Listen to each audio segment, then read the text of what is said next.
quotidien, j'ai plusieurs activités en fait. D'abord, je conseille tous les auteurs dans leur négociation de contrats de production audiovisuelle, c'est-à-dire pour des œuvres audiovisuelles, ou des contrats d'édition lorsqu'il s'agit d'auteurs plutôt littéraires dans le domaine de la littérature ou de la bande dessinée.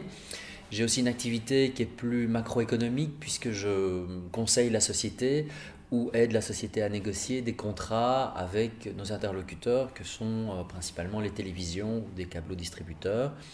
Et enfin, on a une activité que je dirais plus nature institutionnelle auprès des autorités publiques afin de porter un certain nombre de recommandations que les auteurs souhaitent voir traduites en dispositions légales.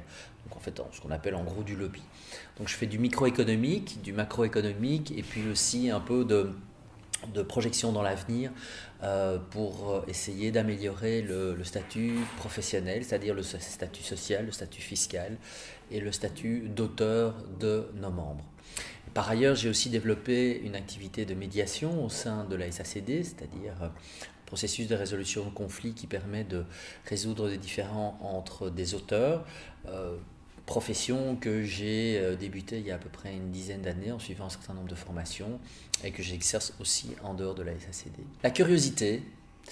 Mais les qualités que je vais évoquer sont peut-être pas les qualités que d'autres juristes vont évoquer, mais bon, c'est ma pratique et c'est comme ça que j'avance dans mon métier. Il faut beaucoup de curiosité, il faut une certaine dose d'empathie, il faut une capacité à la négociation parce que le juriste souvent est amené à toujours négocier. Alors, avoir un don pour la négociation, ça n'existe pas, il faut la travailler, il faut l'entretenir, il faut la développer.